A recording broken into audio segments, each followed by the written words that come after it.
Udhayanidhi most dangerous புலம்புறாங்க. துணை முதல்வர் உதயநிதி மிக ஆபத்தானவர் என தெரிவித்துள்ள முதல்வர் ஸ்டாலின், உங்கள் படையையே அழைத்துக் கொண்டு வந்தாலும் தமிழ்நாட்டில் வெல்ல முடியாது என பாஜகவுக்கு எச்சரிக்கை விடுத்துள்ளார்.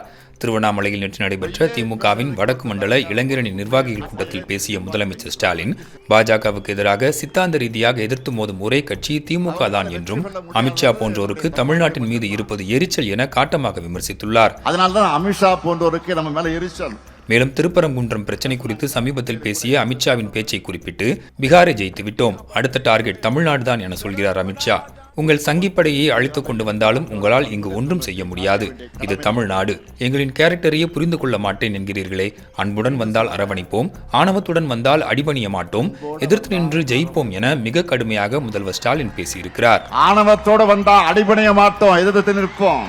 பாஜக என்னும் லாரி இழுத்துச் செல்ல பார்க்கும் என்ஜின் இல்லாத கார் தான் அதிமுக என விமர்சித்த துணை முதலமைச்சர் உதயநிதி, எதிர்வரும் தேர்தலில் திமுகவில் இளைஞர்களுக்கு அதிக வாய்ப்புகள் கொடுக்கப்பட வேண்டும் என கூறியிருப்பதும் பேசுபொருளாகி இருக்கிறது. தமிழ்நாட்டை சங்கி கூட்டத்தால தொட்டு கூட பார்க்க முடியாது.